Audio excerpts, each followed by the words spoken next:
Geeks, geeks, geeks, geeks, geeks, geeks, geeks, geeks, geeks, geeks, geeks, geeks, geeks, geeks, geeks, Closet, closet, closet, closet, geeks, geeks, geeks, geeks in the, geeks in the, geeks in the closet. Hello and welcome to episode 5 of Geeks in the Closet. Oh, what a goof we are having. We're laughing. We're doing all that again. That is just... You just pop it out. Oh, what fun we are having today. Us boys relishing in these revelries. Closet. Where the fucking closets come from? Oh my god. We look back and laugh at this one. I think we should keep going with this. Well, that was certainly a smooth start. Right. Okay. Oh wow. My guard is about to run out. Clash of Clans. We can wait. It's gone. It's okay. Okay. Mm-hmm.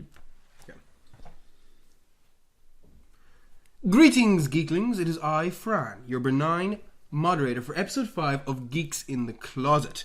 Return to you once more from my adventures beyond the closet door. I just give myself goosebumps. I'm joined as ever from the I miss those security goosebumps. Give yourself goosebumps. Yeah, they were very good. They're so good. Wow, way to slice right across my nice smooth intro there, Conor. Sorry. I'm Conor, by the way. Yes, I was just about to say I'm joined as ever by Conor.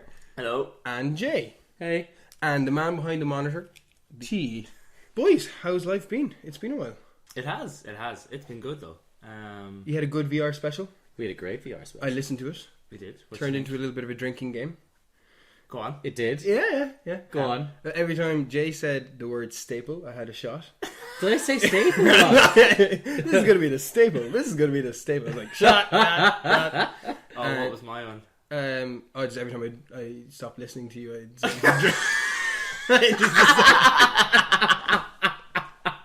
Cheers. I got very drunk very fast. And I know I'm joking. I really thought it was good. There's a certain level of smuttiness that was kept intact. I'm glad. Yeah, we were kind just of a talking homage. about it afterwards. No one talked about VR porn, and we're like, Fran definitely wasn't. Yeah. You That's why I wasn't there, guys. That is totally why I wasn't That was there. your excursion. Yes, You were exactly. exploring the realm of VR porn. Yes, indeed. Yeah. We should also mention that we've recently had a birthday in the closet, which is one Conor. Yes. Conor, we won't disclose your age, but you're looking very well for it. Thank you. 50 suits me well. Yes. Level 50, that is. Hey. On the advice of the legal team, we decided not to record while drinking, unlike last time. But we are recording while viciously hungover.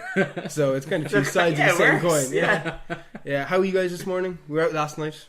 I've been better. I've also been a lot worse. So I'm okay. I was kind of playing Game of Thrones this morning, if you know what I mean. Talking to God on the big white telephone. Yeah, man, the Targaryens. He's on the Iron Throne. Oh, yeah. Iron Throne. Oh.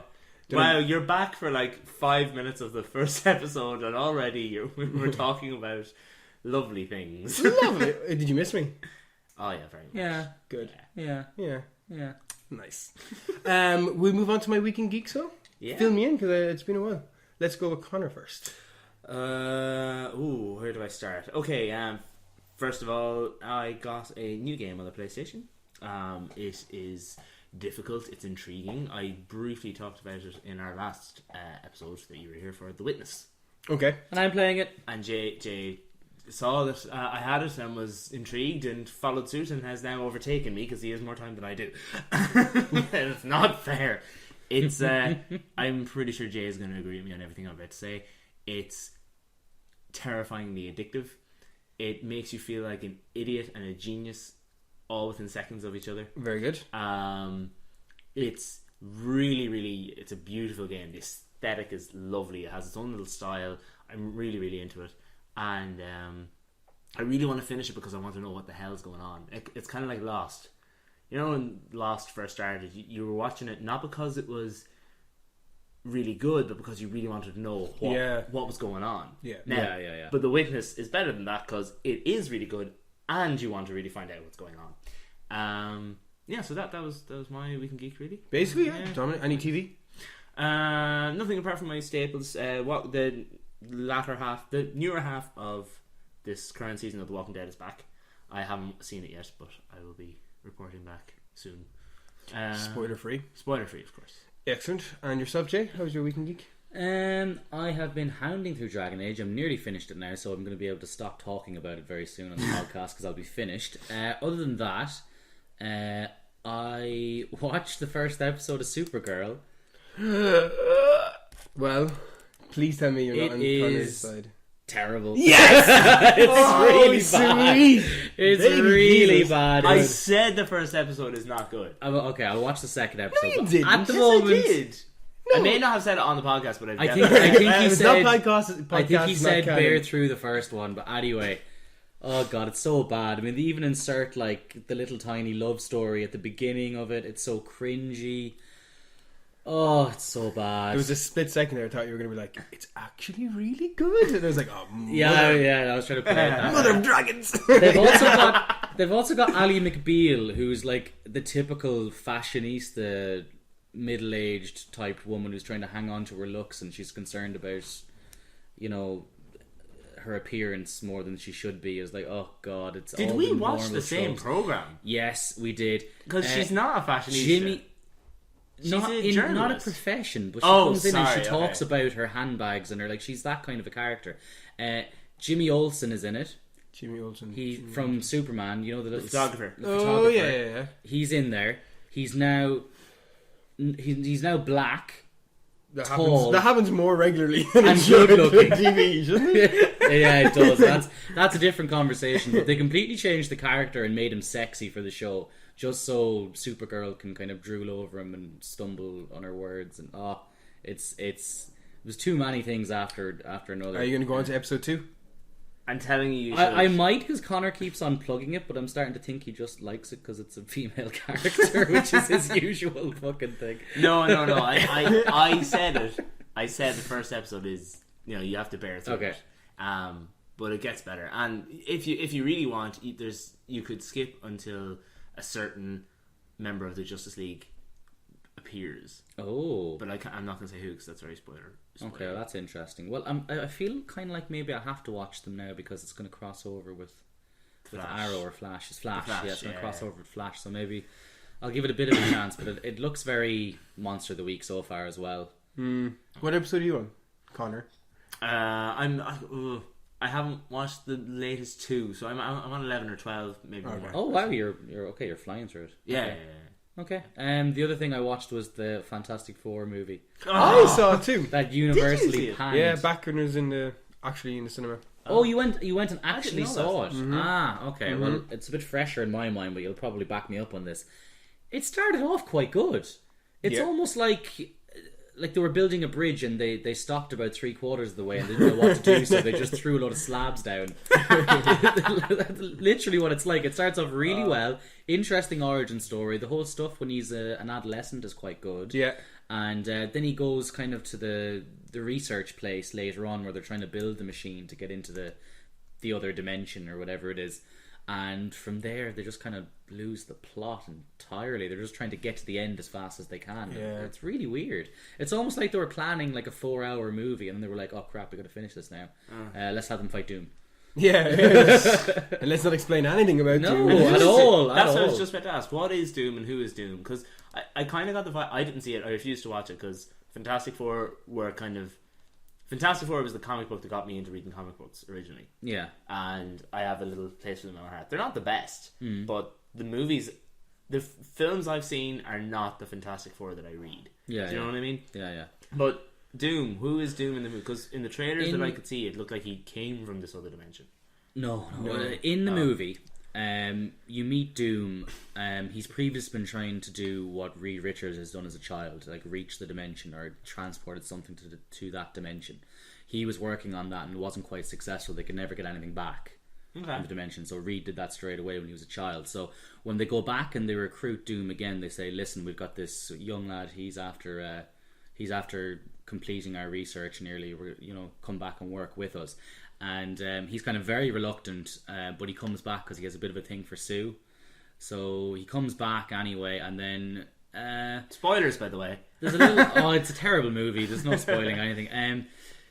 So basically, he kind of reluctantly joins up, and then he kind of befriends them all a bit. They kind of reach common ground, and there's a bit of crack back and forth between them, a bit of banter, and it looks, as a movie goes, they kind of did it well. It was nice to see him in that kind of light, that he was just one of the group kind of thing, even though you can tell he's a little bit troubled. But then they all go off on their trip, minus Sue, to the other dimension. Sue doesn't go with them. She's working the computer. She's on the computer.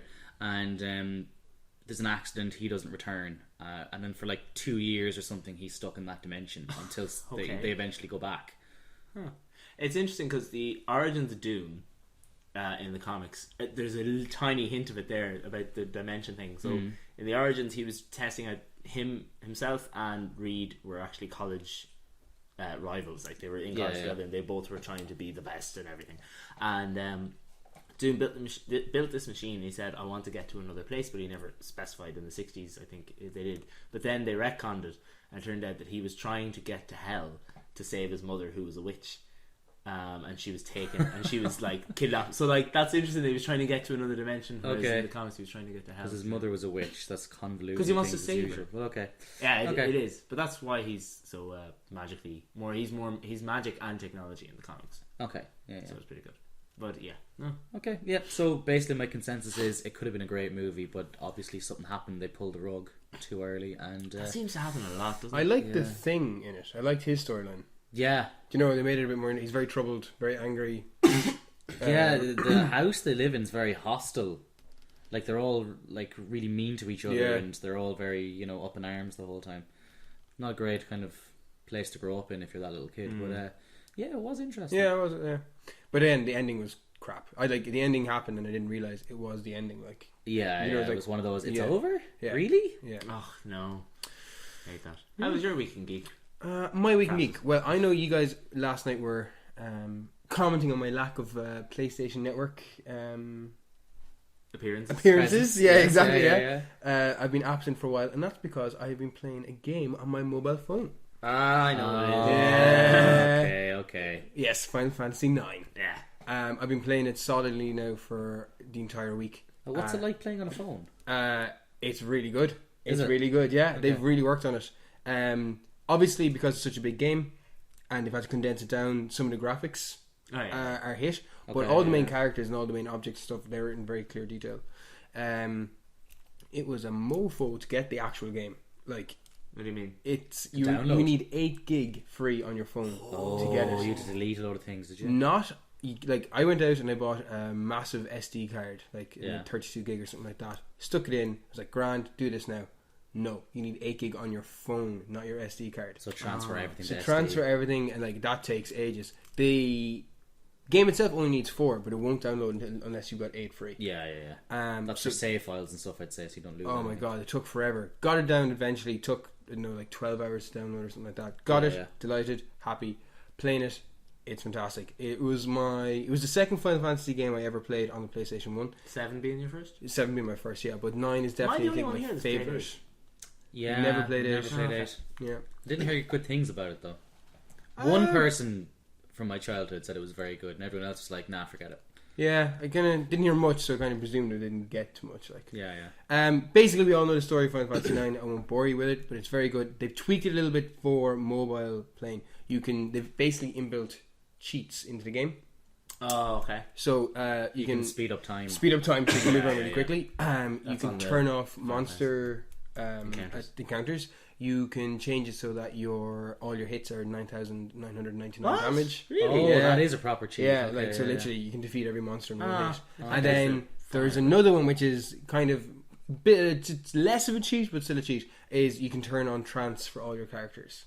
So all the time. Yeah. Oh. So basically, trance in Final Fantasy 9 is like basically an overdrive. Yeah, it's basically you've got a meter. You fill the meter, and next thing your character has got these new, stronger powers, and they look cooler. It's kind of like Digimon. It's temporary. evolution. So you can use any combination of them or none of them. If They you basically want. go Super Saiyan. Yeah, They go Super Saiyan. Yeah, but anyway, very good. It's moving very smoothly. Like there's no glitches. What or point are anything you like now in the story, roughly? that. I'm probably on disc 2. I'd say if it was back in the good old days, but basically just on the outer continent. Okay. I think I'm going to meet. I'm going to call her Eiko. What would you call her? Aiko, I would have called Eiko. her. E-I-K-O. Oh, yeah, Ico. Eiko. I'm soon meeting The other summoner chick. Yeah, Yeah, purple hair with the little horn. Mm. Yes. That's been my week in geek. I've just been kind of sucked into that. Yeah, it's all Final Fantasy games are like that. Yeah, you kind of have to.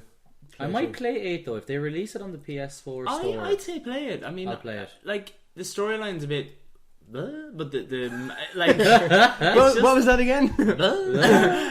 But the magic system and everything in it is pretty cool. Okay. Basically, you equip spells to your armor and to, like the actual spells, and you don't have MP. You have to draw. So basically, you kind of have to like get them from a source. So you can draw them out of other creatures or whatever, or you can find wells in the real world. Okay. So like you can have 99 ultimas equipped to your sword, and basically you can kill everything. Okay. Everything. It's very different. Yeah. It's very, very different magic system. If they release it on PlayStation, I would say like they yes. have with 7, I'll do it. Yeah. Yeah. What I'm finding about it as well, it's like I don't know whether the newer Final. I stopped playing Final Fantasy after 10. Did you even play? Did I even play 10? No, not really. Like Oh. 7 and 9 were my two main ones that I played, Yeah. and then I played a little bit of 10 and a little bit of 12. I didn't get to even properly. You really like 12? Yeah, I really like 12, but it's a totally different game. 9 anyway than like say the games I've been playing recently. Like it's very simple. Like you know exactly what you have to do. There's no major like choices. You have to collect this, go there, do that. Like you're not gonna. Well, originally 9 and 10 were developed at the same time, and originally 9 wasn't going to be a numbered. Yeah, it's just gonna be a side It was game. going to be called something like Classics or Origins or something like that. It was kind of a throwback because there's loads of references to Final Fantasy Medieval. to basically 1 to 5, and there's loads and loads of references within the game if you play them. So. Oh, it's just a really nice like I love a that. nice enjoyable game. Yeah, It's a like, warm little place in my heart. Yeah, for it. exactly. Yeah. Right, let's go to Conor now in the newsroom. Yes. And we'll get his little news tune ditty. There are 1, 2, 3, 4, 5 pieces of news. Really 4.5 because one's very, very tiny. Okay, so number 1. I didn't say anything. What? You did. Number 1, Deadpool smashes records. As the Geeks shall be discussing later, the first superhero movie of 2016 has surprised and pleased many around the world, but not all. Clearly, fans of the Merc with the Mouth have proved in their droves, with Deadpool fetching a cool 264.9 million worldwide. This means that Deadpool is obviously the biggest so far of 2016, the second biggest movie for Fox, only behind Star Wars Episode 3, which got 303 million, so it's not that far behind. Okay. The biggest IMAX 2D worldwide opening of all time. Ooh. It got 27.4 million, and it totally eclipsed The Dark Knight Rises, which got 23.8 million, Wow. and it's the biggest ever all time of an R-rated movie as well. Why Hollywood just kept thinking you can't do R-rated movies? Like they're crazy. They learn nothing from Blade. Yeah, I know. Like, God. Well, Blade wasn't a huge, like it was big, but it wasn't huge. You know what I mean? Yeah. Or maybe it's just that we didn't notice because we were kids when it came out or whatever. It was big enough. It was, yeah.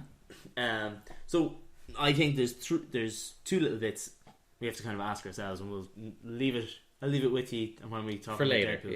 Yeah. What does this mean for future superhero flicks? Yeah. What will Hollywood learn from this? Okay, we'll definitely come back to that. Yeah. And also, with a rumor of the next solo Wolverine film might be now R-rated because of Deadpool's success. Yeah. So we're gonna have to wait and see how that pans out. Yeah. But we'll not talk too much about that because There'll be a bit of discussion about that though, whether they should or shouldn't, and it's not actually clear cut. Hey. Number 2. Will the Jade Giant be on the red carpet? Although it's been denied countless times, many fans and journalists alike have hypothesized that Mark Ruffalo will appear in Captain America Civil War as the Incredible Hulk. Shade green. Okay. See, we heard Jay. You heard That's Jade. what I heard. Yeah. Like I might be on the red carpet. Now, however, rumours have seemed to turn into fact, with Anthony Mackie, the actor who plays the newest Avenger, the Falcon, let it slip in an interview on BBC Radio 1's Movies with Ali Plum podcast. So I have the quote here. "It's really, really good. It's because it's more of an acting movie than an action movie. I feel like the story is very concise and interesting, and you get to see Robert Downey Jr. and Chris Evans and Scarlett Johansson and Mark Ruffalo and everybody just do really, really good acting, and then there's action in it." Okay. So he's totally let the cat out of the bag. Yeah. Going on from that, Mackie also stated that he firmly believes in the quality of the film and said, "Having seen the movie, it's Marvel's best movie so far, and I'm being honest, if a Marvel movie sucks, a movie in the Marvel universe, I'm going to tell you that it sucked. Winter Soldier and the first Iron Man movie are probably Marvel's 2 best movies, and I feel like Civil War beats both of these movies. I honestly think it might be the first superhero movie that might be up for Best Picture." Did he say which ones aren't good? Yeah, from his he's comments totally, there. That's totally lying. He would Didn't never mention say- Iron Man 3 or... I liked Iron Man 3. Well, no, Oh, sorry, I meant sorry. Iron Man 2. Iron Man 2... Oh, Iron Man 2 is terrible, It is. and Iron Man 3 is mediocre. arguably the first Captain America is pretty bad. Yeah, it's pretty boring. No, it's I don't know. I think it's interesting. He didn't say no movie sucked. He just didn't name any ones that sucked. And I'd say he can't. Okay. You know. So one journalist asked him, do you think, or would you accept a solo film, like, the Falcon? He's like, nah, thanks. No. That's very honest. And he was like, really? You wouldn't My want character does not warrant it. would you not like be happy with the Falcon having his own film and his own franchise? And like, no. No, He's man. just along for the ride. Yeah. Yeah, I think his actual quote was something like, oh, I like hanging out with like Chris and Scar, like, kind of something similar. Like, I like hanging out with all these guys, and like I wouldn't get that. So no, thanks. He's kind of, and funny. I don't know whether this is unfair to him, but maybe he thinks the same thing himself. From the way he's going on there, he's not really a leading man. It'd be hard to do a full film, wouldn't it? Like, would you rest The character an or entire the movie? actor? The actor. Would you rest an entire action I'd say movie? it depend on. We didn't really get to see. We've only seen like half a movie of him. Do you know what I mean? I know. I get the sense that maybe we couldn't with him. I don't know.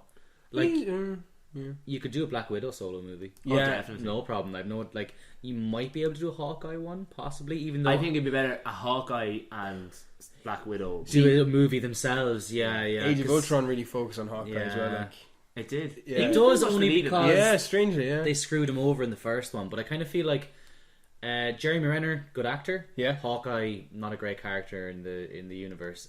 They've done away with him having any superpowers, and he just seems quite boring. Accurate. With his What's your power? Accuracy. Extreme accuracy. That's even more to the point. Hey. Moving on. Fallout 4 DLC news. Yes. I thought they were going to wait until E3 for this, but go on. Well, no, this is newly released. It was only mentioned. Hit me. The official PlayStation blog has announced the DLC for Fallout 4 coming to PlayStation 4. In the future, players can look forward to hunting and harvesting robots, capturing feral deathclaws or even raiders, and heading out to solve a mysterious case on the island of Far Harbor. So the first part of the DLC is going to be released next month. For $9.99, players can download the Automatron DLC. I looked at that word earlier and I was like, Automatron? No, it's Automatron. The Automatron DLC. With this expansion, players must hunt down a horde of evil robots that were unleashed by the mysterious Mechanist. Excitingly, they can also harvest the parts of the robots to build their own custom robot companions, mixing limbs, armour, abilities, and weapons like the all-new lightning chain gun. That sounds interesting. You can even customise the paint schemes and choose their voices. Cool. Okay, yeah. $9.99 seems pretty reasonable as well. It does. The entire season's pass, I think, is $29.99. So, and there's going to be 4 DLCs, isn't there? I have 3 here, but I'll tell you what, I'll read through That the sounds rest quite of it. small. That's not story driven. That's just added content. Yeah. So the next chunk of downloadable delights will be released in April. Wasteland Workshop will be $4.99 and will enable players to design and set cages to capture live creatures, after which players can choose to tame them, have them battle, or even stuff and mount them, as taxidermy will be a new feature. Nice. Yeah. However, if those DLCs don't tickle your fancy, wait until May, when Bethesda will release the Far Harbor expansion. It will feature the largest landmass for an add-on that Bethesda has ever created, Filled with new Ever? That's what they said. Oh. But add-on. Add-on. Yeah. Not just add-on. Yeah. Filled with new faction quests, settlements, lethal creatures, and dungeons. With a price of $24.99, players will also get a story mission where they must go search for a young woman, travel to Far Harbor Island, and work towards bringing peace to Far Harbor. But at what cost? Okay, I'm buying that season's pass then. Yeah, that seems like ridiculously good Well, value. you should, Yeah. because of my next little bit. With it. See, you keep doing this to me. All of this He knows DLC what it adds feels up. like now. Yeah. All of this DLC adds up, and given the extended DLC plan, the season pass price will increase on the 1st of March from $29.99 to $49.99. Okay, Makes I'm much more buying it sense. now. However, if you already purchased the season pass for $29.99, nothing changes. You still get everything. And in addition, if you didn't buy the season pass yet, there's still time. Anyone who buys the season pass for $29.99 before the 1st of March will still get all the upcoming content. They're going to honour Wow. it. Because you were saying people bought the season's pass and it literally entitled them to nothing yet. Oh yeah, well that's quite common now. Like Warner Bros did the same thing, but the difference is, if Bethesda had do a season's pass, Go you for it. know, you know to go for it. When they do DLCs, they do big, massive ones that are really worth the wait. You really enjoy doing those DLCs. You're not going to get screwed over like you would if with a Warner Brothers entry. Okay. It's not just added, weapons or vehicles and stuff like that. They Yeah. or just skins. Like they don't actually do decent. skins. They do decent story-driven stuff that actually enhances the game. So yeah, I'm really looking forward to Do you that think now. I'd like Fallout 4? Yeah, you would. Yeah? You'd love I know the I tone would of it. too. I know I would, because it's It's a post-nuclear apocalypse world. Like, what is not to love about that already? But like, that's great, but like the actual gameplay with it, like, as well. Yeah, it's like Skyrim, except it's with guns. Okay. Cool. And that's it's Skyrim with guns, but they have this thing called, the only difference is they have this thing called VATS, which is when you're aiming at something, you can press the VATS button and it kind of slows down time I would a need lot. that. I would need And that. then you can aim at what limbs you want to hit, Okay. and then it automatically shoots them for you, to the point that if you shoot someone, let's say 3 times in the leg comes off and it looks deadly. Do you remember Red Dead Redemption? Yes, Something like that. a little bit like Red Dead. Yeah, Did you ever play Red Dead? yeah, but like for less than an hour, so I don't really have much. Did you of ever play experience. Red Dead Redemption? What's the The zombie. The zombie one. What was that one actually called? So no, good. I didn't. But Oh, it's so good. I only played that one. I didn't play the actual Well, Red Dead. rumors are Rockstar are making another one for current gen. So Oh my god, they totally should. yeah, no, did You heard it here. that is an exclusive. Geeks in the Cloud. That is an exclusive maybe. They might do it. Which is a thing there. The next piece, it's very short. A new Pokemon has been revealed. Yay! Not much to say, but the new Pokemon, Magiana, I think, I don't know how to pronounce it yet, will be part steel and part fairy type. The lore surrounding it is a bit unique, as it is called the man-made Pokemon. Possessing a metal body, it was apparently made by human hands 500 years ago. Polygon. Porygon. Yeah, but this... And technically Mewtwo. Yeah, I was Technically thinking that too. Yeah. But yeah, but what I mean is, this one was physically made. Porygon It's digital. as a digital, and then Mewtwo was bred, and it was a scientific experiment. Whereas this was actually, I'm going to make a Pokemon, and there we go. So it's a mechanic. Out of what though? Is this like Frankenstein's monster Yeah. for Pokemon? no idea. It has been linked with another unreleased but long revealed Pokemon, Volcanion. Both will feature in an upcoming movie, Volcanion and the Ingenious Magiana. Now I have an image for you. It obviously this will be on geeksinthecloset.com for our listeners. But basically, it just looks like Diancie but metal. Yeah, it Like, does. It's a metal Diancie. It's a metal Diancie, which, because Diancie is rock fairy, Yeah. it kind of makes me Yeah, think that they be joined. Steel they'll fairy. be kind of... No, yeah, this is steel fairy. Is this a definite new Pokemon or is this a form? No, it's definitely new. I feel bad for you sometimes, you Pokemon nerds. Like, Why? because... There's always new ones. Well, no, but like, you wait so long for Pokemon to be released and you get that. It's not an impressive. No. It's not an impressive. Yeah, and then we creature. complain about it, and then like the creators are like, "Oh, that's just you Westerners. You don't know what's good." You don't get it. Oh God! So I want an ice cream Pokemon. That's what you're telling me here. And what does Volcanion or... Volcanion. He looks cool. Yeah, he's a he's- legendary. yeah. Typical cool looking Okay. legendary. He's okay. Yeah, no, he's pretty cool. I'll get an Yeah. image and I'll have that up on the website as well. www.geeksinthecloset.com. Right, now if I can find my notes again. Our last little bit of news. animosity between PlayStation and Square Enix. Oh no. Atushi Moriata, the president, Atushi Moriata, the president of Sony Computer Entertainment Japan and Asia, has released a video recently where he speaks finally of the current friction between Sony Computer Entertainment and Square Enix. Some games journalists are speculating that this may cause trouble with upcoming Square Enix games' PlayStation exclusivity. Oh. So, just as a reminder, Kingdom Hearts 3, Final Fantasy 15, and the Final Fantasy 7 Remake. The video tells viewers of a meeting between Moriata and his counterpart at Square Enix, Yosuke Masuda. During this meeting, both men apparently irked the other when they brought up something that many Japanese people pride themselves on: Call of Duty. What? The pair boasted and gloated that they could easily defeat the other in Treyarch's latest addition to the Call of Duty franchise. Moriata calls out Masuda to a duel using the first-person shooter as a battleground. To up the ante, the battle will be live-streamed on Nico Nico on February 26th, 9pm Japanese time. Oh, this sounds like a publicity stunt. Doesn't it? They're not really fighting. Don't do that to me. I know. Oh. It's going to air at 12 noon Irish time. Okay. There may be some company pride on the line, however, as Square Enix used to publish all the Call of Duty games in Japan, and then Sony moved in to publish the Black Ops 3 recently.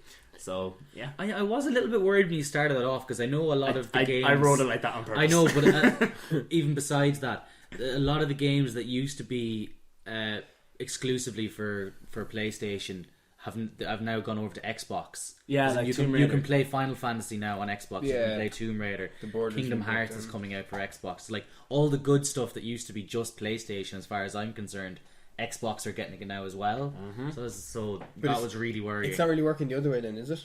Well, it just feels like, to me at the moment, PlayStation is losing a lot of its good stuff. Like Metal Gear Solid went to Xbox as well. Like, that was just PlayStation. They seem to be losing all their good stuff. Having said that, though, they're making they have newer good stuff. Like, it's not as new, but Uncharted is a PlayStation exclusive. Bloodborne is a PlayStation exclusive. Yeah, they do have a lot. You know, it's just they're losing their old classics. I haven't seen the same happen with Microsoft. Fable hasn't gone to PlayStation. Halo hasn't gone to PlayStation. You know, I don't think Microsoft have lost a few of those heavy hitters from the past. I don't think that's harming PlayStation though. No, but you'd like to see it working both ways. Like, there's games I would definitely like to play. Like I feel sorry that I might miss out in the next Fable, even though it doesn't look amazing. PC, but yeah, I could, I guess. You could play it in PC, and I'll talk to Mikey. Yeah. And thus ends the news. Okay, ended the lesson. Right, very good. Interesting news as always, Conor. Yeah. Now, our next section on this week's podcast is to discuss a very important matter, and that is the film Deadpool. Oh yes, which we now all have seen. So we're now free to discuss, because it's kind of been a vow of silence for last week, waiting to see who's seen it and when. Obviously, we should say to the listener, if you haven't seen it yet, go see it. Oh God, pause the podcast, go see it, and then listen to this when you come out of the cinema. Yeah, we'll wait patiently. We'll be here.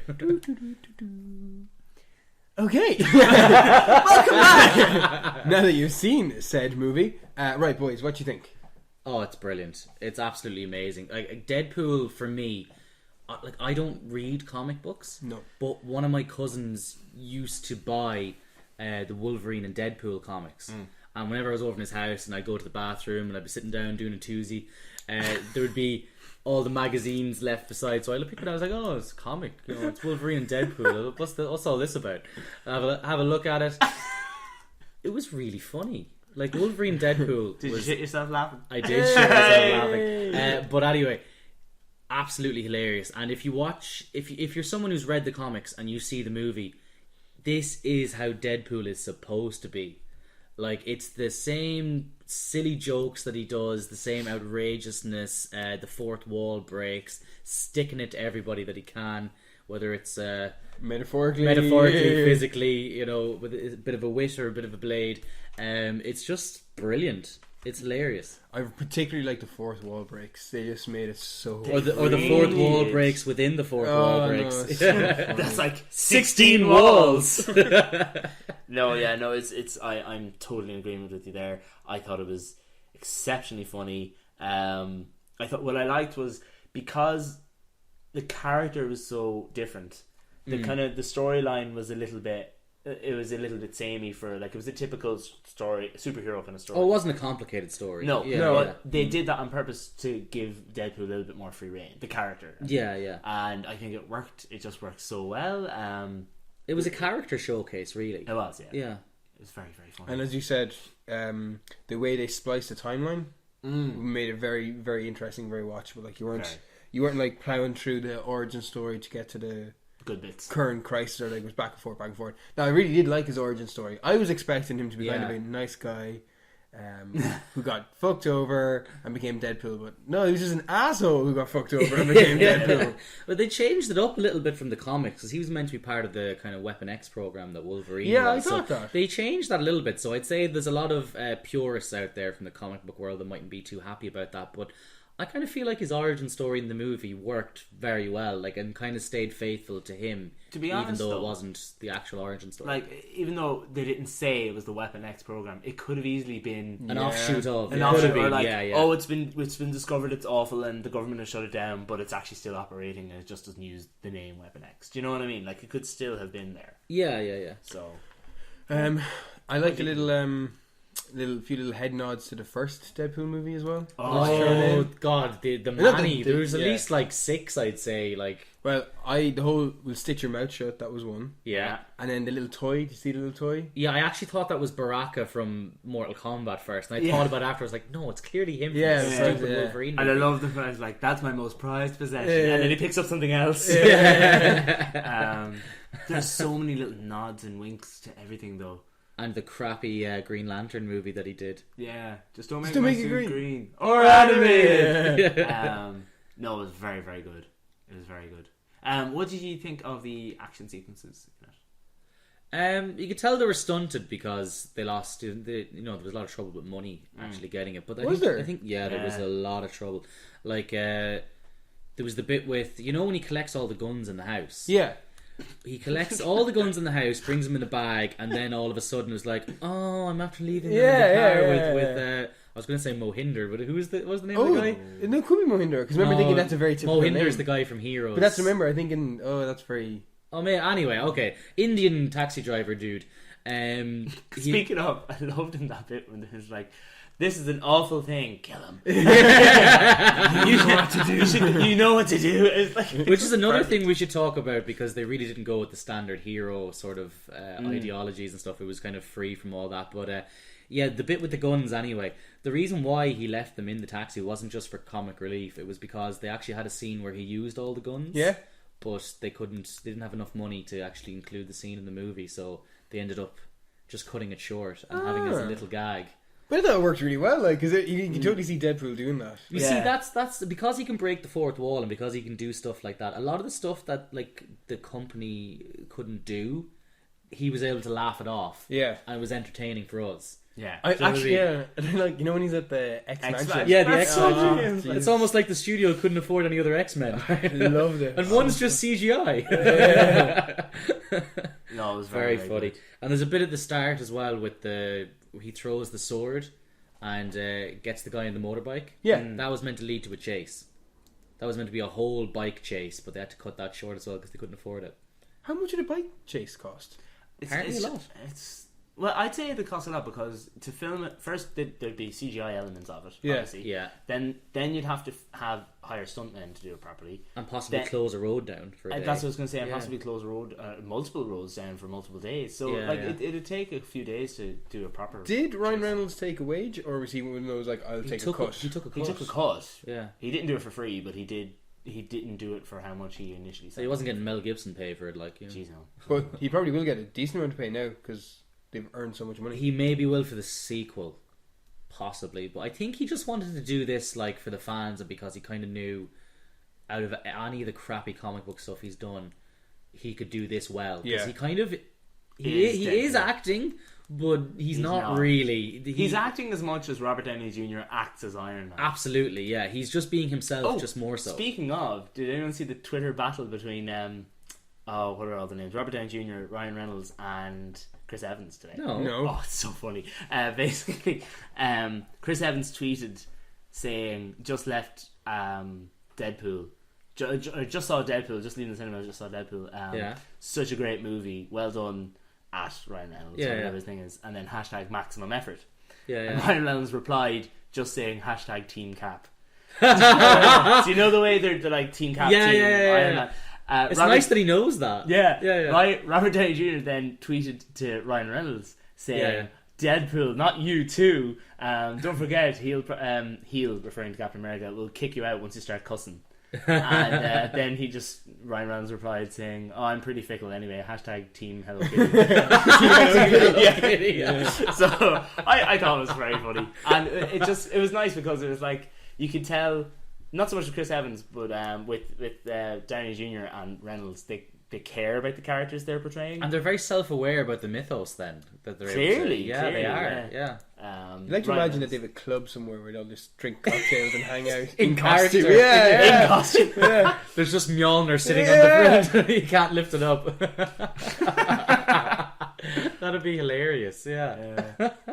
I'd say there is, in some way, there's like a Marvel party every year or so where all the actors involved kind of meet up or something. I'm sure it happens. Is that another Geeks in the Closet exclusive? Yes, yes. I'm sure it happens. You heard it here. Our invitation is pending. But no, it was a brilliant film. It really was. Any downsides? Let's just be pricks. Any Yeah, I downsides? think so. I Right, think so. okay. The downside that I can see from it is that if you're not familiar with Deadpool, you've never heard of him before, you go and see this movie, you're kind of thinking, what the hell is this? And a lot of the jokes are ridiculously crude. It's the kind of stuff that we'd kind of chuckle and find funny, but if you're a proper grown-up, you're Yeah. looking at them going, really? This baseless humour? They're not really going to enjoy it very much. I read a good quote about Deadpool. It kind of sums it up really. It's a movie for adolescent boys that only adults can actually pay to go and see. Yeah. I think that really sums it up well. Like, a lot of the jokes are kind of more for the teenage lad sort of. But aren't we all just teenage lads? Really? Yeah. Well, we never really grew up, so we're kind of an exception. But I don't know. Like, I mean, when myself and T saw it, there was people to my right, a couple, and the woman in particular was wetting herself laughing throughout the whole thing. Like, Yeah. So Yeah. I think.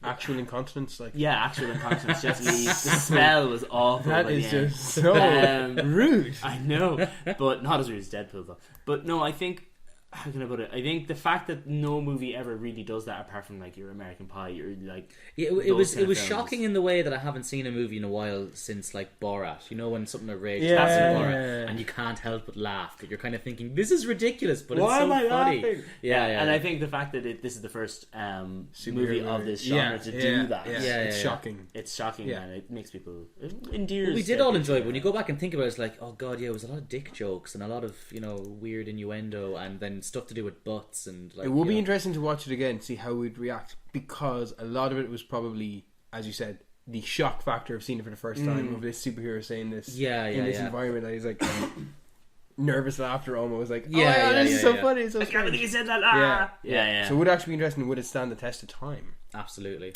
Connor, any negs? It's short for negative. Is it? Yeah. No. Any negs? Any negs? I think. I didn't really like Francis / Ajax / Say My Name.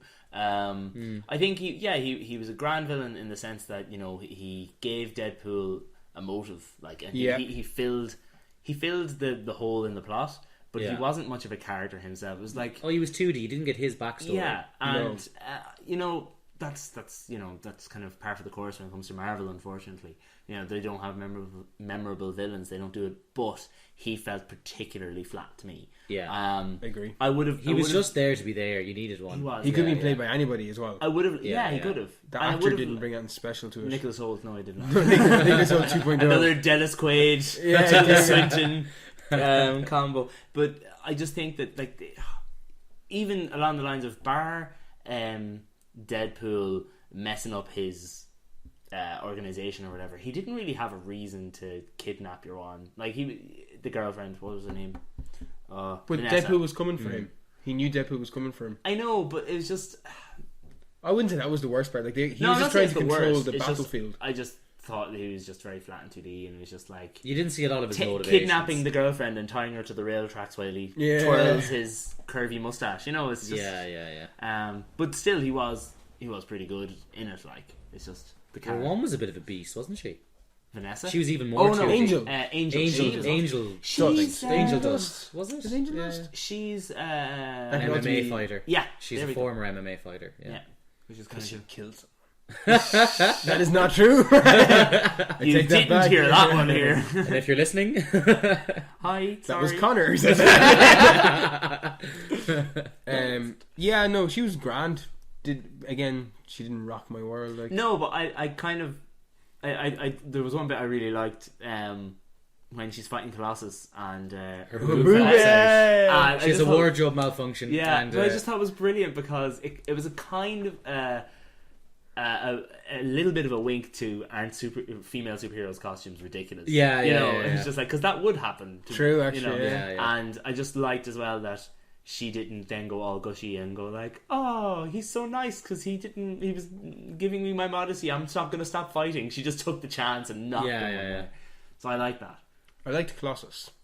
He walked strange though. He was very... Yeah, he was. I'm wondering what they're doing with the character now. Like, is that the canon Colossus now? I think it is. Because Colossus is supposed to be able to turn into human form, and then which we never saw. Then he's supposed to steal up. We never saw that. He was entirely CGI through the whole thing, and they've made him a lot bulkier than he was in the original taller. continuity. He's huge now. He was always meant to be that big. Well. He's Russian again. So here. But yeah, I'm curious about how they're going to continue on him. Even if they are, is he going to be in Apocalypse? I don't know. Well, clearly he's back at the X Mansion when they're all gone off. That's another thing we need to talk about. When does Deadpool happen? Yeah, it could be at any stage. That could have been the 80s, 90s, or noughties. You have no idea. Ooh, good question. Well, no, because it was definitely mobile phone was mobile flip. Phones. It was a flip, and they've been around since it was a shitty phone. The late 90s, possibly. But then we've seen movies that are meant to be like earlier, and they've got phones for some strange reason. Was there anything even remotely modern? See, if we understood what American license plates meant, then we'd have a it's like looking at the British ones. We could actually figure this out. But yeah, it's just like all you see is their apartments, 2 apartments. You see the highway. You see a bar, and then you see a helicarrier. It doesn't tell you. Like, it doesn't tell you what. Negasonic Teenage Warhead tweets at one stage. She tweets. Well, we don't know she's tweeting. Deadpool mentions tweets. Deadpool's like, oh yeah, finish your tweet. Yeah, but Deadpool's aware that the movie is happening when it's happening. No, I know that. Yeah, we can't use that. We know she's texting, so we have that so we can say it's at least 90s. I'd say no, you wouldn't say 90s. That phone you wouldn't be texting on that phone. Like a 90s mobile phones are much bigger, so it's at least noughties. I didn't really look at the phone. Okay. It looked like it might have been a touchscreen phone. I can't remember. Okay. Yeah. That clip is actually in the trailer, so we could figure this out. This is not very important. No, I just want to know whether it's happening at the same time as X-Men Apocalypse. I'd say it's not. Is that why everyone was gone? I'd say Apocalypse is over. Okay. I'd say Apocalypse is come and gone, and it's going to be the next X movie, whatever it is. Okay, and will that be McAvoy or Stewart? Hey, burning question. Who knows? Yeah, no. Gentlemen, should we... You just totally got into my head. I didn't question the timeline at all. Now I'm just sitting here staring into the middle distance going... I would literally watch it again just to get all the clues. Okay, here's something that could help us, and it could also divide us. So I'm hesitant to say it because this is a small closet and egos can fly. But... And to be honest, as I said, I was fond of the extra legroom when you were gone. Yes. I'm long-legged. That's not... important or relevant or even particularly true or integral to the podcast in any way, shape or form. Move on. At the end where the final kind of battle takes place, now I was of the opinion I know what that this was taking place on the damaged shield helicarrier. Now I know that it's a different technical universe, but it's still Marvel, and it could have just been a little bit of a wink towards the fact that this is Marvel. Yeah, I think it was a wink. I think it was just a nice little wink. But like, it Do wasn't... you think it was the helicarrier? No, because it's not big enough. It wasn't big enough to be that helicarrier. That helicarrier was much larger, I think, than that one. It was massive, though. It was really big. I think it might have been. It was very tall. It wasn't as wide as it should have been, I think. To be honest, I don't think it was any particular helicarrier. I think it's just a helicarrier. Because...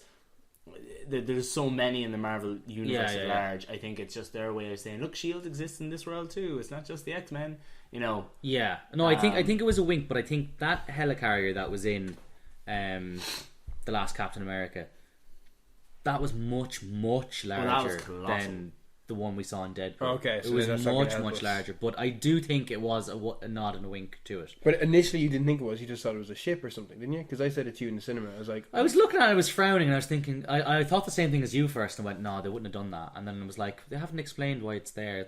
I was waiting for a throwaway line. I was looking for a something, logo. like, I was looking everywhere for a logo. Might still be there. Might be something to Google. Someone's probably found it. I'd say it is a helicarrier. I'd say it's a helicarrier, and it doesn't look like any of the ones from the Marvel films, because the designs of those would be patented by the MCU.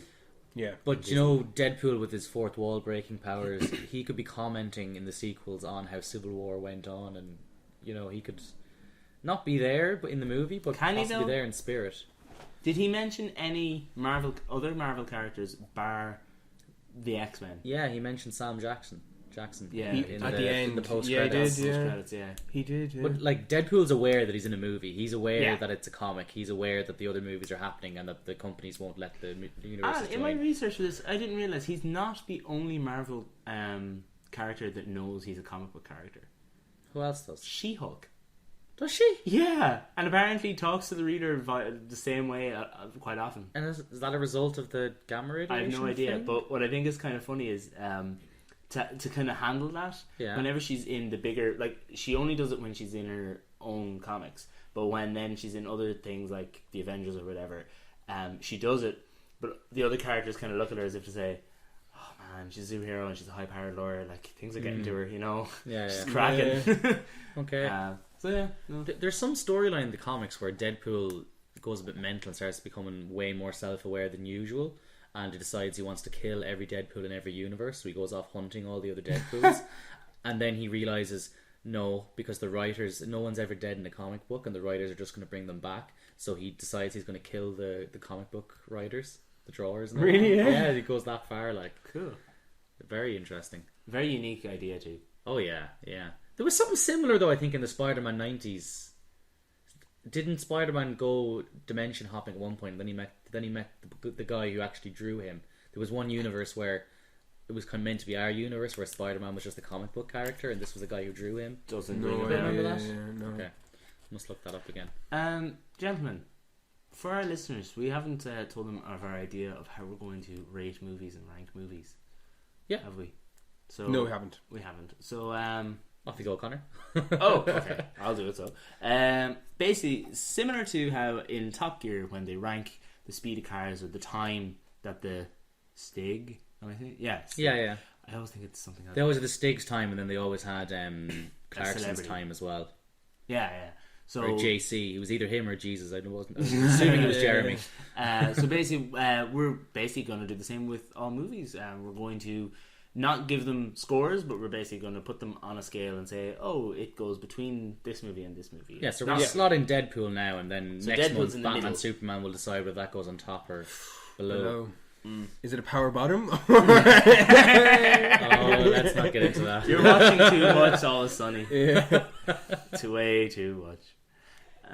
Yeah. Yeah, I think that'll be a very good. Yeah, idea. so that'll be a cool thing to look forward and to you on can our website. check out how the films fall on our website. Yes. Yeah. There'll be a section there. I wouldn't go anytime soon though, because there's one movie. It wouldn't really be worth checking out. Okay, excellent. Now, Jason, Yes. we're moving into our next section, which you have to take the reins of because I do. myself and Connor are but victims under your spell of illusion and coercion and flat out bullying. Really. Well, this is all I've been waiting for the entire podcast. This is another segment that we'll be doing a lot of, which we have coined "My Da Could Beat Your Da." So basically, I've given the two boys DAs for this week. They're different superheroes. They know not which superhero the other has gotten. They've researched everything about this superhero. Everything. We had less than 24 hours notice. Yeah. That's enough time to research one superhero. Yeah. No. Yeah. It's enough time. It's enough time. But anyway, they don't know what superhero the other has gotten. Basically, they're going to find out now. Yeah. They're going to pitch their superhero to you and to me, and then after that, they can discuss who's going to win the fight and why. And I'm brimming with confidence here. So first of all, let's clarify. It's fight to the death. yes, it's a fight to the death. Where does the fight take place? The Not fight that it really matters. But takes place in. We really should have talked about this beforehand, shouldn't we? The fight takes place in a parking lot. Okay. Are there cars there? There are cars there. Okay. It's a parking lot. It's a normal parking lot. There's cars there. Multi-story It's or... a fight to the finish. Is it a multi-story or is it a... No, it's an outdoor, crappy Irish type car park. Okay. It's a shame. Right? It's a fight to the death. I didn't So know that. forget about your Did you characters. know? I thought it was just like a political debate. Forget political debate. With Miriam McCallum in between. Like, I am in favour of the Human Torch. It's a fight to the death. Forget about your character's motivation. So, you know the way Superman's very noble, he wouldn't hurt anyone really. Well, for the purposes of this fight, yes, he would. Okay. Right, so it is a full-on fight to the death No bars, based no on their punches, bars, abilities. bars, Yeah, punches. absolutely. But they still have to stay true to their character to a certain extent. Like, if one of us had Batman, Batman's not going to shoot the other person. No, he's not. Batman doesn't use guns. He doesn't use guns. He wouldn't use anything out of character. Yeah. Okay. Okay. But one thing we do need to decide, and we really should have talked about this before. This is such a raw, cutting-edge podcast. Is defeat a KO or is defeat death? Because that's a very important question. And I think fundamentally that could decide a lot of fights. Yeah, I think it's a kind of thing. If they're defeated by KO, then it's a simple case of just delivering a killing blow. Then. Yeah, but you know what I mean? Like, person you can gets... KO Wolverine, but you can't defeat him that easily. You could knock him out. Well, how about we agree that if one person's character, like even through debate, pushes the other person's character into such a corner that the other person can't argue their way out of, then that's a loss. Okay. Do you know what I mean? Like, you're screwed. Well, I guess for the purpose of this debate, I kind of decide now. Yeah, my judgment and the third wheel, as we will call them from now on, is God. Okay. Yeah. I am God. They've got the whole Emperor's thumb. I am death, the destroyer of worlds. So, Francis, would you like to reveal your da for the week? My da is I'm so nervous. The Thing from Fantastic Four. Oh, okay. So I got a Viber from Jay the other day, and it just said Ben Grimm, The Thing, and I was like, "The fuck is this?" and then he goes, "It's your dad." I was like, bollocks. Go on, who'd you get? My dad is hang on. His true name is Agnor Rama, but we know him as Hellboy. Interesting. Yeah, so what I basically did, and it was an idea that Conor put in my head, was to pick superheroes that the other really liked. So not necessarily a superhero that you liked yourself, but that your opponent definitely does like. So now the two of those... Yeah, I have a healthy respect for Hellboy. Yeah, I know Fran really likes Hellboy. Fantastic Four. Yeah, and Conor has this weird thing for the Fantastic Four. So now... Why is my thing weird? Like, Fran has a thing for Hellboy, but Conor has a weird thing. Do you know what? There's a no one subreddit likes about that. Fantastic Four. Go find that subreddit and you can... I think I have a cream for the Fantastic Four. It's a type ointment type thing. Anyway... they don't have great love for the dad that they have, but you know you don't get to choose your dad, boys. You're just born into this. Right. So let's picture this. It's a parking lot. What time of night or day? Oh God, it's high noon. High noon. They face off in the car park. Okay. Well, why don't before you even start getting into that, Fran, would you want to give us a rundown of the Thing's abilities and powers? Okay. The Thing is originally called Ben Grimm, and he's a very successful pilot who got transformed into the Thing, which is a rock-encased creature of incredible strength.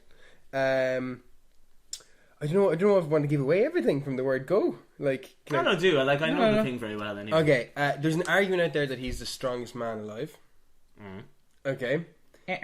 No, there is, because Thor needs his hammer.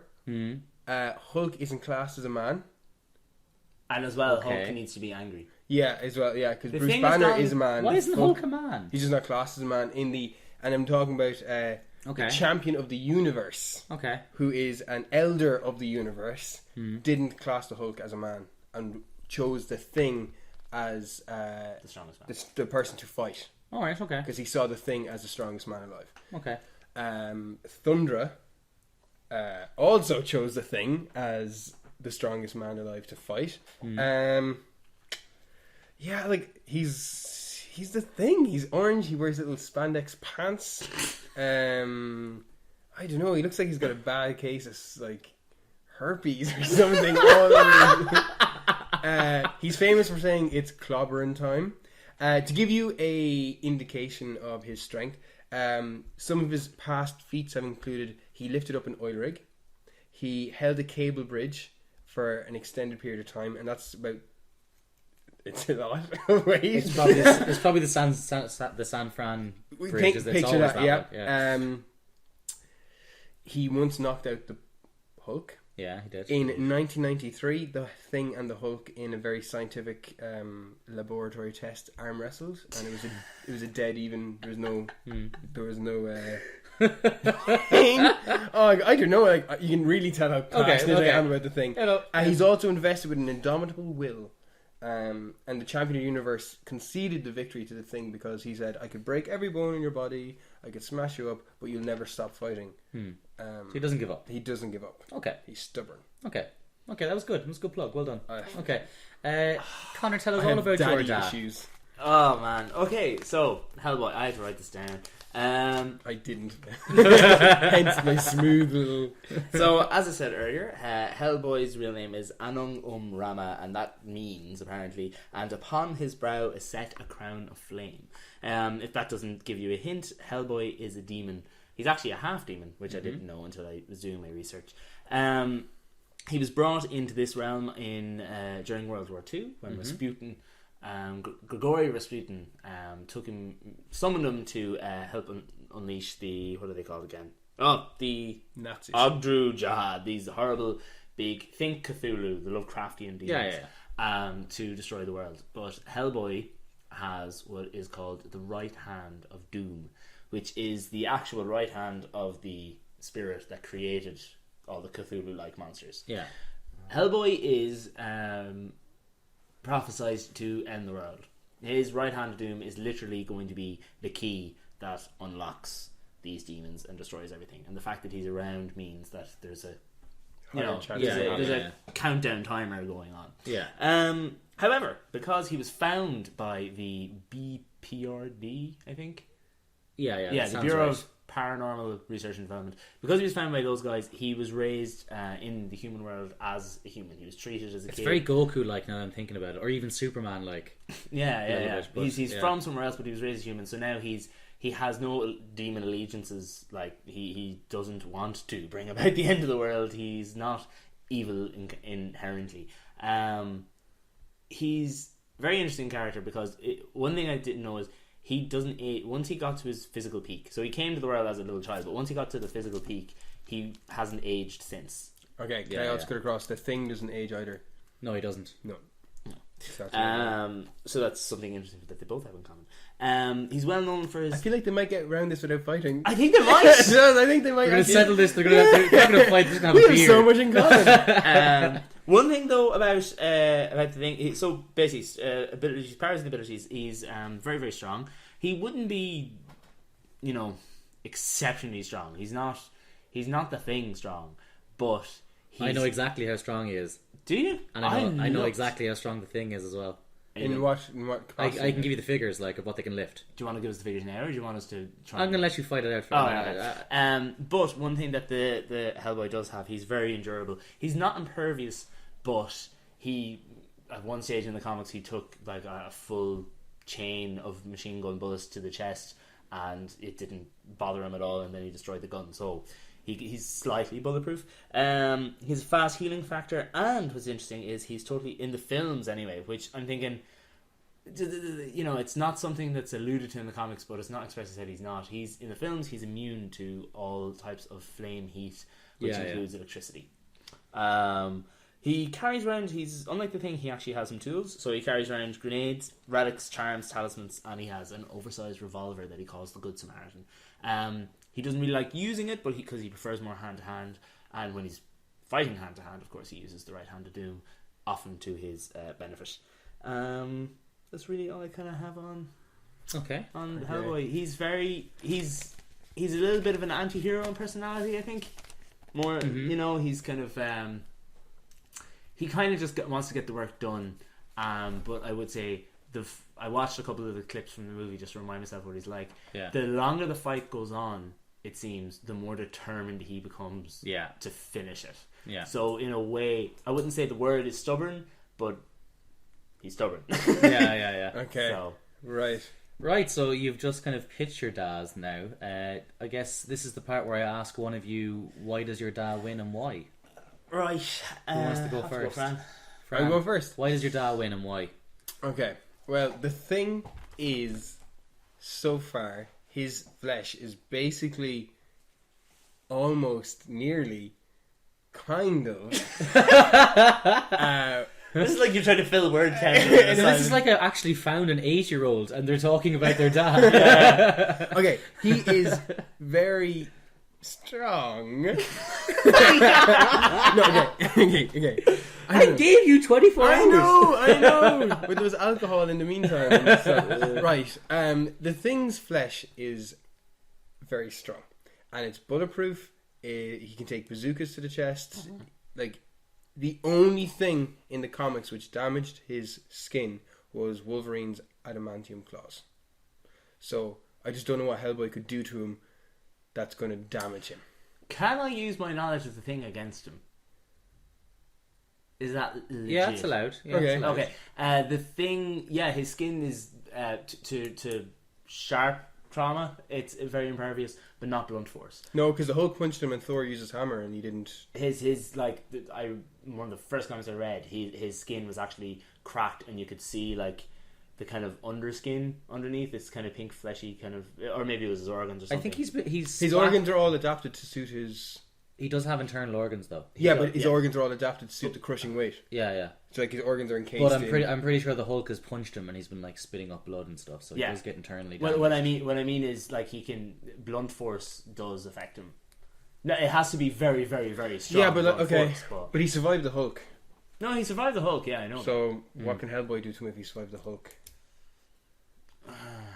See, this is the thing. I just don't know Hellboy at all.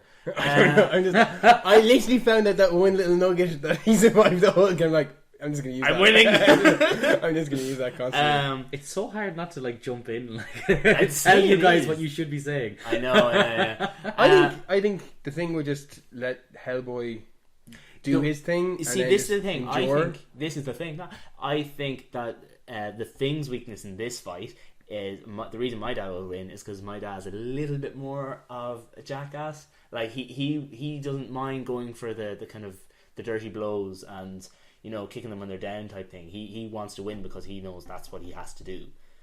I think in this fight they know they have to go for the kill. I know, yeah, but what I mean is the Thing, even when he knows he has to go for the kill, I imagine he won't fight as dirty. He won't fight as dirty, whereas Hellboy will do anything. Okay, so what's Hellboy going to do that's dirty? That's going to get my thing. Well, in the comic that gave his origin story, that I think it's called Seed of Destruction, he allowed himself to be swallowed by a massive, massive demon, but he brought a whole lot of grenades in with him and he detonated them from inside. Now, obviously, he can't get inside the thing, but I can't imagine that Hellboy wouldn't try that and like shove a couple of live grenades down the Thing's throat if he had the chance. And what would that do internally? Actually, that's a very good point. Yeah, if that internally, that would cause some damage. I did read though that the Thing's internal organs are stronger. Like because they're obviously to survive the crushing weight of his body, they are encased in another layer. Would they survive an explosion from the inside? From multiple grenades. Well, if Hellboy does put his hand down the throat of the Thing, he's going to lose the arm. Didn't have to put his hand down. Unless it's the Hand of Doom. Yeah, so that wouldn't fit. Hand of Doom wouldn't fit. Thing is a very small mouth. It's a break the jaw. Evolutionary adaptation. That's good. Evolutionary to fight the Hellboy. Okay, so that's your tactic. I'm just gonna say he's not gonna open his mouth and he's gonna fight. He's gonna fight with his mouth closed. No. I think no. Okay, how exactly are you gonna open the Thing's mouth and stick the grenades down? Because I'm not Hellboy. I don't know. He's only my dad. Look, I think it's a case of it's the dirty fighting will just somehow eventually trump. It'll be a long haul. This won't be a quick battle. This is going to be a marathon, not a sprint. It's a slug. It's Yeah, a slug. and that's how we bet the champion of the universe. That he just went on for so long that the champion of the universe is like, I have to give up because you're never going to stop. Some champion. Bearing in mind, like, Hellboy has defeated legions from hell on multiple occasions. Who hasn't though in this? I mean, that's kind of like That's the a consolation cliche, prize. I'm trying here, right? Fran's debating skills are legendary. I know, no matter I what know. the other person says, just discredit them. Even if it's legitimate, just immediately discredit them. No, I just think that it's going to sound stupid. You but I'm picked two feeling- very. I did. You did. I was thinking that when I saw Hellboy, I was like, who will he pitch Hellboy against? Like, what the hell's that going to work? I do think as well, the thing is, as you said yourself, he's just a man. A strong man. Yeah. But he's a man. Hellboy is a demon. He has the supernatural side. He has supernatural knowledge. If it has happened on numerous occasions, he stands down and files down the horns that he grows. And they are just horns. I mean, he can break them off himself. But there is that extra layer. Like, he does have that kind of, thinking about it, that little bit of weight behind him as well. He is a spawn of hell himself. His potential's never actually been reached. His potential has never doesn't know been what it reached. is. And in the first film, his potential is reached. It's forced upon him, and then all of a sudden you get a vague idea of what he could be like, and it's very intimidating. And I think if the battle goes on long enough, then I think his potential would be activated. I think there'd be a bit of supernatural in there. And not Hellboy, the Thing has often gone against and always nearly failed against Doctor Doom, who, as you remember, as I said earlier, is also supernatural. So the Thing is not good to go up against supernatural. In your opinion. Yeah, which is better than yours because I know the Thing better than you. So I've heard Connor's possible tactic of beating you, shoving grenades down your gob. Gullet. What is your tactic for beating Hellboy? What do you think you're going to do to win? In every battle that the Thing has been successful, it isn't that he's succeeded, it's that he hasn't stopped. Okay. And that he's just kept going, and that he's just pounded the other person. As is Hellboy, though. So you're saying Hellboy's going to give up? I'm saying that's what's happened to all his other foes, that they've just eventually had to stop, or else it became a dead heat and they both... You know Hellboy quite well, though. How likely is Hellboy to give up? Neither of them are likely to give up, though. Yeah. 'Cause And that was my point, that Hellboy has that extra kind of dirty fighting tactic to him, that he will see, look, this isn't going to be a quick knockout, I have to finish it. And But then yeah, he's gonna the thing is, the go for kill. Thing has a mental block as well about his powers. He's very in denial about it. And he's also very hesitant to use his full powers. So maybe, who knows what he can achieve? Maybe that inside him is the power to be more than who he is. And I'm just waiting for So him you're to basically using my point against me. achieve that potential. I'm just scanning my notes here. Like, I mean, the dude lifted an oil rig. Let's not forget that. That is. Okay. Last Final word, Francis? Okay. Have you got a final word? I don't think Hellboy would get the grenades into the Thing's mouth. From a pure point of view, is that the Thing has actually quite a small mouth, all things considered. Yeah. So I know Hellboy has an interesting hand, but that's interesting hand. You're so good at belittling everything. if that's your thing. He's got a cute hand, but But that in itself wouldn't be effective against the Thing in that scenario because it's too big, so he'd have to use his regular hand. The Thing isn't going to let him stick his hand down his throat. Especially the Thing as well has a very bullish neck. He doesn't have a neck. Yeah, so like his chin, you said break his jaw, nearly impossible. It's his chin and You his looked like a chest. thumb when you did that. His chin and his chest are all like more or less compact. Yeah, I'm gonna. Yeah, I don't know. What do you want me to say? Like, Okay. I feel like just the Thing, your tactic, it's a good idea for somebody else, just not against the Thing. I just don't think it'll happen. Okay, Connor, final word.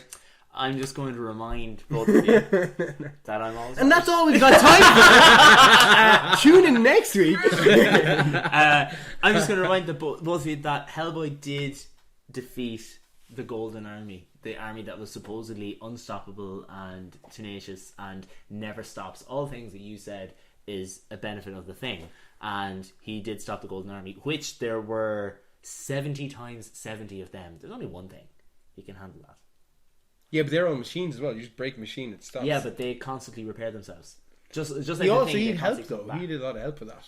He did. No, I watched that whole battle sequence today, and he literally did all the heavy lifting in it. He did all the hard work.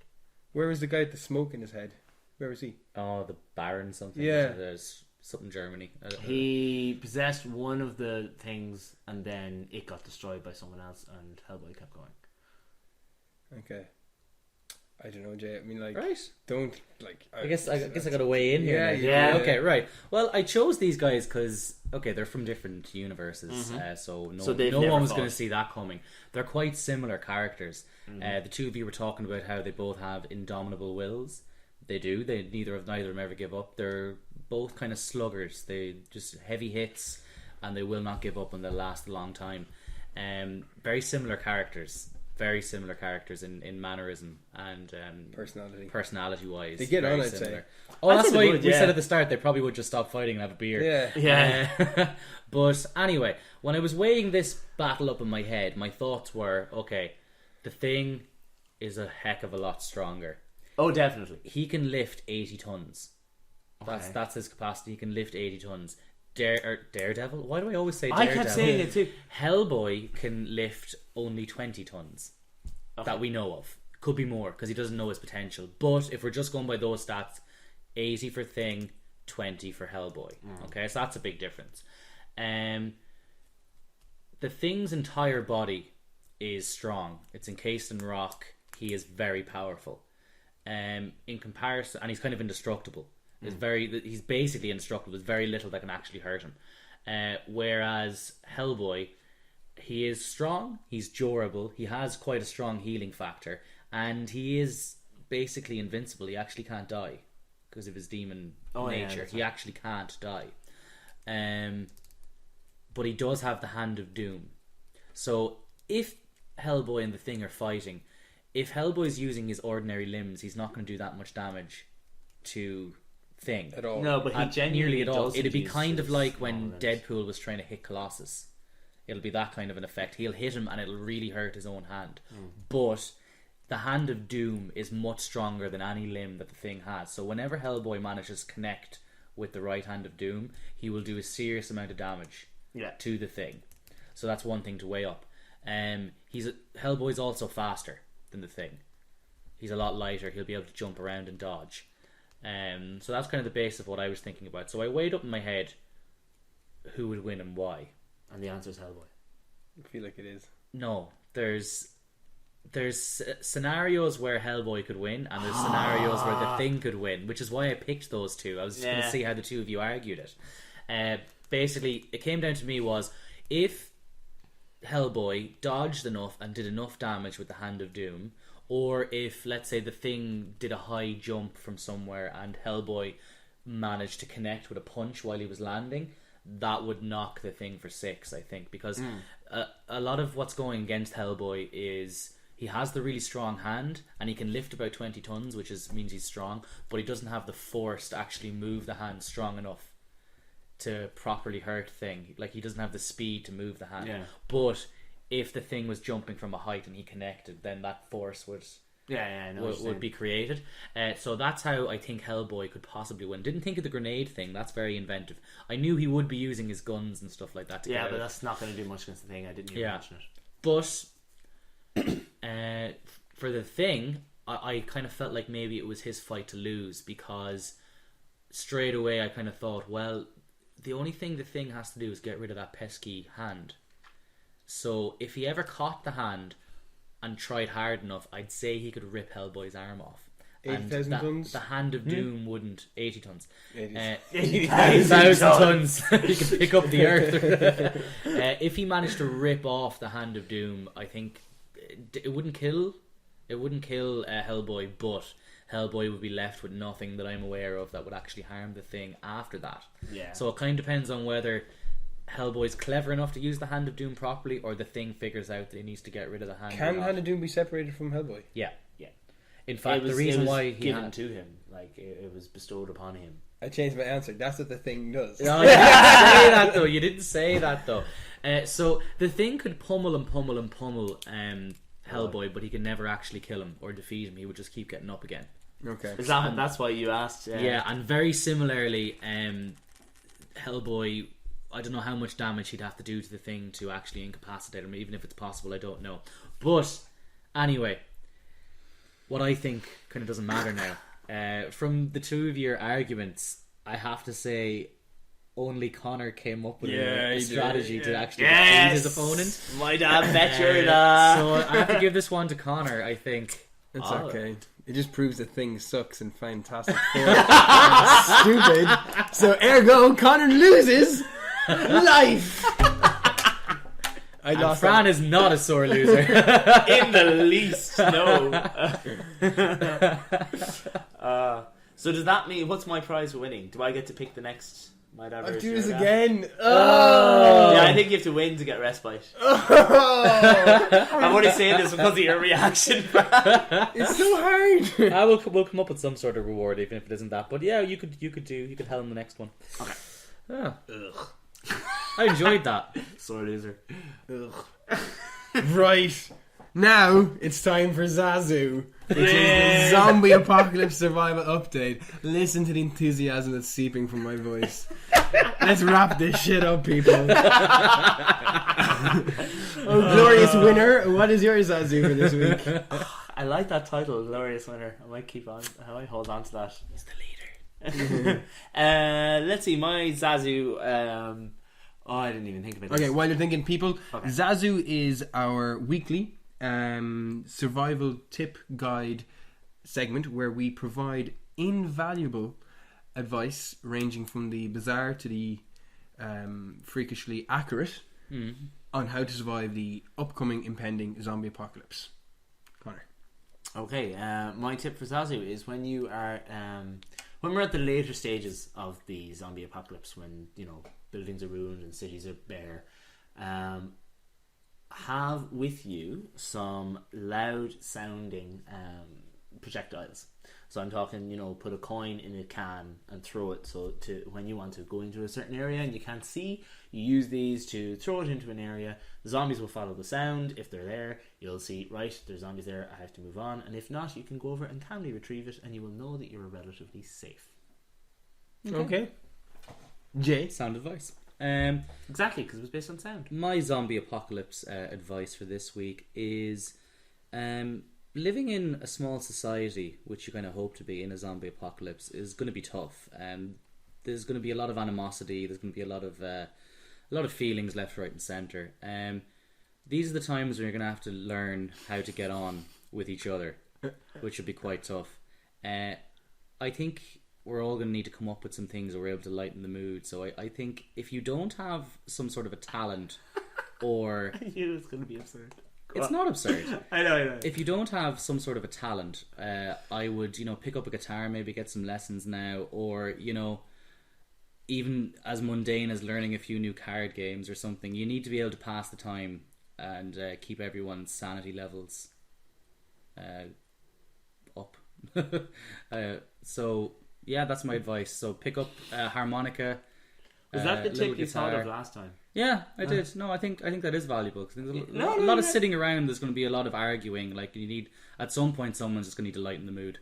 But I'm one of those people though. If we're at a party and someone pulls out a guitar, I'm just like, there goes the night. Like party over. You know when you're in a pub and someone starts doing like the old Irish thing, You and just everyone has sit to and be quiet. listen. And it's like, Well, And I'd it's say just like, bring back the old-fashioned storytellers. Maybe sit around a campfire. At least you have something to say. Maybe not ghost stories. It's not the kind of universe for like ghost Rain stories. of Fire. When they're retelling Star Wars. Yeah. Yeah, that was really You'd be trying to do a lot of that, I'd say. Right, guys. Thank you for your. No. No, you're not getting away with that. Curses. Foiled again. Right.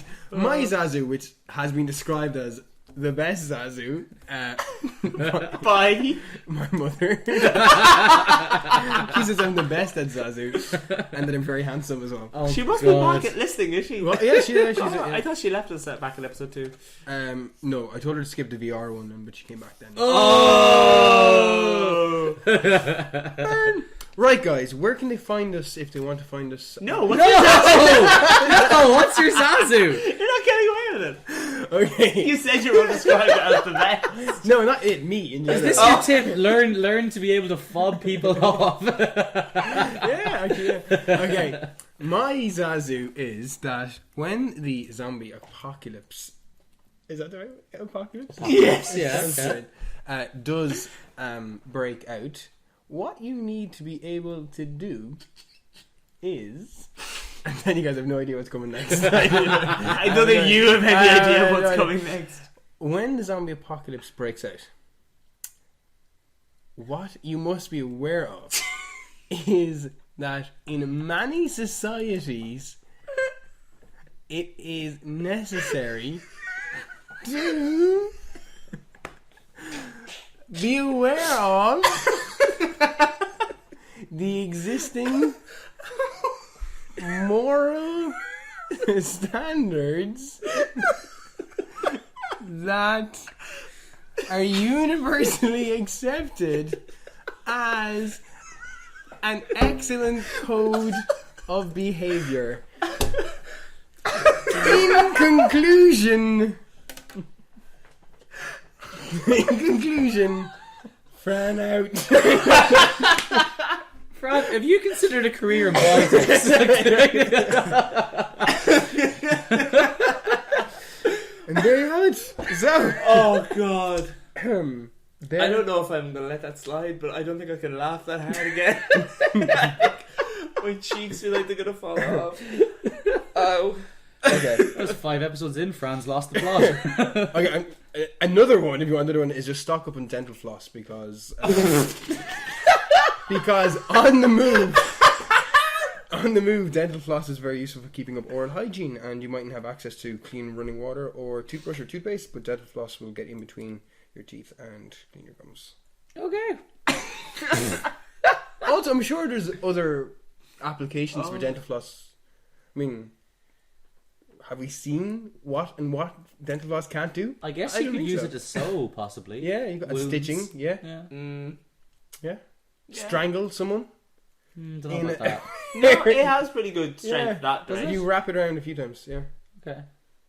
you could do tripwire. Dental floss is the future. Dental floss is the future. Okay, MacGyver. To lasso some wildlife. Yeah, dental floss. Oh, Why good luck with that. dental floss. Dental floss. Say it again. Dental floss. Okay, I have been Fran. I've been Jay. And I have been Conor. This has been Geeks in the Closet. You can find our website at www.geeksinthecloset.com. Jay, if people are Twitter inclined, They can find the Geeks in the Closet at Geeks ITC. indeed they can. And Connor, if they find themselves on Facebook and, wanting to do something. They just have to search for Geeks in the Closet and they will find us there. Yes, they will. Like, what else do you want me to say? Like, what were you expecting? I Basically, know. Connor saying if you can't find us, you are a tool and you don't deserve to. Really, it's just that easy. Connor, it's just To be that honest, easy. it is that easy. You have it everywhere. It is just that easy. What they can do is they can leave suggestions of what Zazu tips Fran could come up with, because he clearly has. Private mail them. If you will. And also if you have anything that we missed with our My Dad Beat Your Dad segment, if you agree or disagree or you have your own theory, do share with us. And if we get enough interest, we'll possibly just start doing a poll up for that segment, so that could help us decide who won. Yeah, in we the should end. probably we could probably do like a league, couldn't we? We could. We'll see how it goes. We're not that professional. Yeah. So tell your friends and your friends' moms and get them involved. Yeah, Exactly. we'll be here. Same geek time. Same geek channel. Yeah. Oh, don't forget to rate our podcast on whatever podcast subscription service you're listening on, and share us and spread it by word of mouth, all that kind of thing. Share, subscribe, rate. Rate. They can rate us. Yes, Yeah, rate us. all We need those that. things. With a T. Rate. Rate, not with a P. Oh man. Oh, you made that dark. Yeah, we've Is that not what you were doing? No man. Oh god. Wow. Oh wow. Oh, the legal team is sweating bullets now. It's the ducks all over again. Fran, finish this podcast before he says something else. Fran, finish this podcast before he says something else. There's an echo in here. Right. Right, I'm pretty sure we're going to cut it much earlier, aren't we? I don't think so. Okay, Fran out, Conor out, Jay out. Yeah. Okay.